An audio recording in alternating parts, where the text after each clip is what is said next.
Hi foodies, welcome to my channel. In today's video I'll be showing you how to make plantain chips at home. Yes, lover of plantains, come closer. So today I'll show you how I make this crispy crunchy plantain. You can see how it's cracked in my hands. Yes, so I used a knife to achieve this result. So if you don't have a slicer to achieve this, you can just use your knife to get the same result as I did. You just need to try getting a thin slice out of your plantain, and feel free to cut into as many shapes as possible. You can be creative with this. So I was able to just get 3 different kinds of shapes using this my unripe plantain. You can also use ripe plantain, but if it's too ripe, it's not going to come out crispy.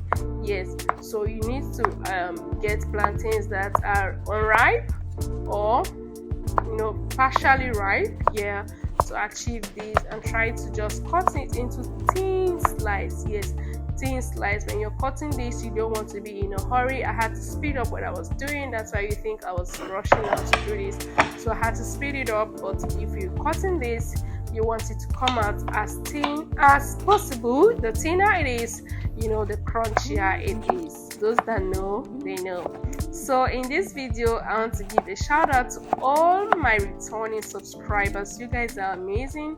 You keep showing up for me. I'm seeing your beautiful comments. I appreciate the love. If you're new here, welcome. This is an amazing family.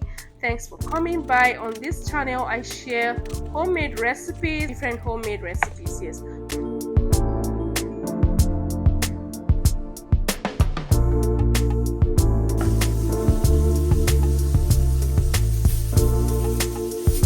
So at this point, I was frying my plantain chips at a very high heat. Not totally high, but at least it's going to be high. You don't want to fry at medium heat.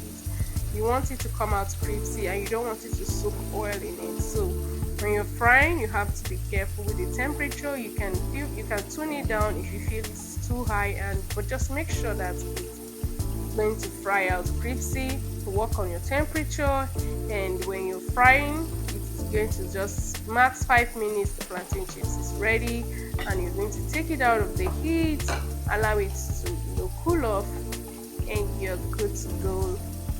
So let me know in the comment section if you'll be trying this recipe. Drop a comment on what you would like me to prepare next. I'll allow you to enjoy the rest of this video.